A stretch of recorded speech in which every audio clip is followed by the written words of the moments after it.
One of the most fundamental corruptions of the social contract in human history is colonialism. Yeah.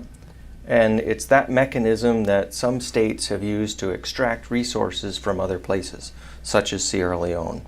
That deprives countries of the resources they need for government services, for education, for health. So I was hoping you could reflect a little bit on what those forces have done to Sierra Leone and what kind of accountability we might be able to think about, just to imagine a way forward from where we've begun now. When you look at what Sierra Leone have to offer, when it comes to our mineral resources, the kind of mineral resources we have in our country is enough to take care of everybody in that country. We should not have a single poor person in Sierra Leone. But unfortunately, we are not given the free will to make decisions on our own mineral resources. There's always Big Brother who decides. And when you fight and say, no, we are not going to do this, they use the system to stop you. It's either they set you up with the opposition and they'll be supporting the opposition against you from the back, or they cause unnecessary chaos in your country so that you are not able to even govern your own people. They will do things to make you not to be functionable. And of course, any country that don't have peace cannot develop. You have to have peace before you talk about development. I'll give you a simple example about Sierra Leone. Every mining company that is in Sierra Leone today is owned by a foreigner. Every mining company. If it's not the Chinese, it's the American, it's the British. Our electricity, Bumuna, is run by the British, and we still don't have light. We're looking for light, electricity. If you don't have electricity, how can you talk about education? How can you talk about health facility? How can you talk about improving the infrastructure of your country? We don't have electricity. Now, do we actually even have proper water, pipe-borne water, so that our kids will not be sick? We don't have those facilities. Why? With all the minerals we have, there is a cap you put. Before my husband became the president of Sierra Leone was benefiting, they said, what's the word? 0.000.1%. What is that? Basically, a company can take as much as $100 million out of the country in terms of minerals, and then they can just give the country $10,000. Now, what will $10,000 do for our health system? What is $10,000 do for our educational system? And these are the things I believe that are stopping Africa from progressing. We don't have a say. The sense about us celebrating independence, I don't know why we celebrate independence, because we are not free. That is my own take. I'm not speaking also on behalf of the government of Sierra Leone, nor am I speaking on behalf of His Excellency the President. I am speaking as Fatima, as a citizen of a country who believes that things need to change. Like I said, as a First Lady, I am not part of a government system. I am a wife of a president. So when I speak on behalf of the people, because I understand what the people are going through. At the end of the day, I'm not being paid salary, and I cannot be fired either. So that's the advantage. That's the advantage of being a First Lady. But I believe that for Africa, what is happening in Africa today, it needs to change, and it needs to change now. There is no time like now, because for Sierra Leone, we now have a president who believes that we cannot wait for other people to come and develop us. We cannot wait for another country to come and prescribe how our country should be run or what we need in our country. You know, this divide and rule, if you're close to China, we will not come to your country. If you're close to America, we will not come to your country.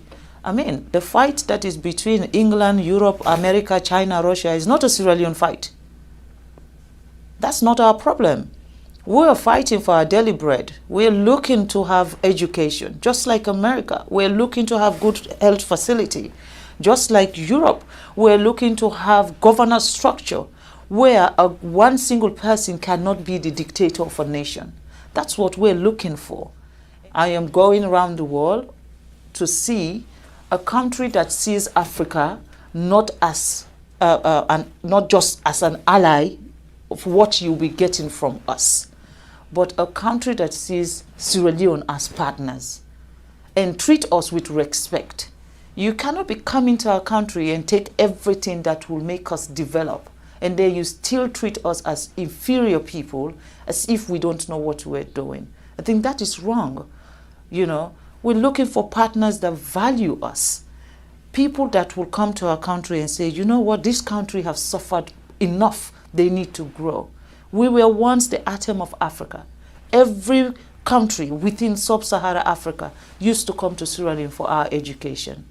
And today, what can we be proud of? We cannot talk about education in Sierra Leone because they've ruined that for us. Everything that has empowered Sierra Leone has been ruined. And now we have a leader who wants to fix everything. There is a problem. In Africa, you should not have a leader that is assertive, a leader that knows what his people want, a leader that wants to change what is happening. The moment you have that, it's everyone's target. And then they find reason to slow you down, they find reason to stop you, and they use that system of corruption. They use corrupt people, they use negative people, they use unpatriotic citizens to come after a government who is doing what is right for a system. I think we need to address those issues. Unfortunately, I don't know I'm very good at name calling. I will call your name. I don't care your status. I don't care who you are. I would name and shame you and let the whole country know you're one of them. The United Nations and their specialized agencies, they all have governance structures that privilege some nations over others. I think we should be able to talk about that openly, and then we can talk about what to do about it. One of the most serious issues I have with the United Nations is the fact that Africa is not part of the Security Council. We're talking about 54 countries, I'm sorry. 54 countries, a whole continent does not have one person representing Africa when it comes to decision making at the Security Council. And I'd observe also that no African country has its own executive director at the World Bank either. No.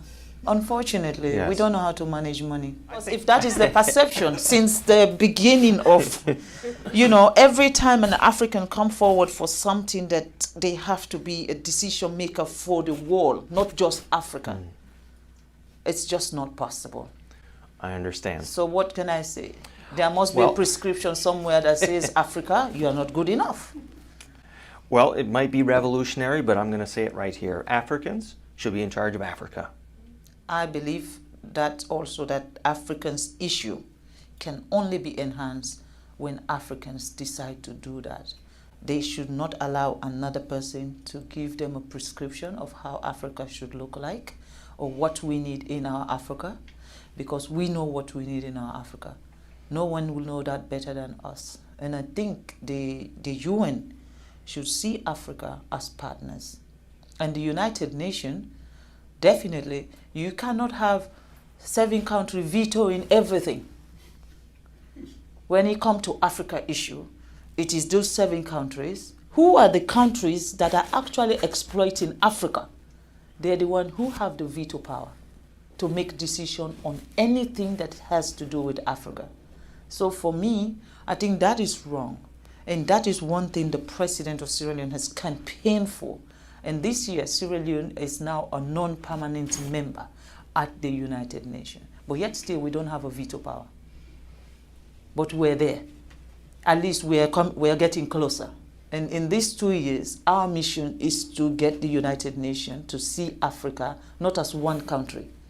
Because that's the mistake they do. When you say I'm from Africa, they say, oh, you're from Nigeria. I said, no, Nigeria is one country in Africa. We have 54 countries in Africa. So see us as a continent that also what we offer to the world, Europe does not have it. What Africa gives to the world, Europe don't have it, America don't have it, Asia don't have it. Because we are not mining in China, we are not doing any mining in America or mining in Europe. But they're doing it in every part of Africa. Not just Sierra Leone, go to Democratic Republic of Congo, go to Botswana, go to Angola, go everywhere there is mineral resources.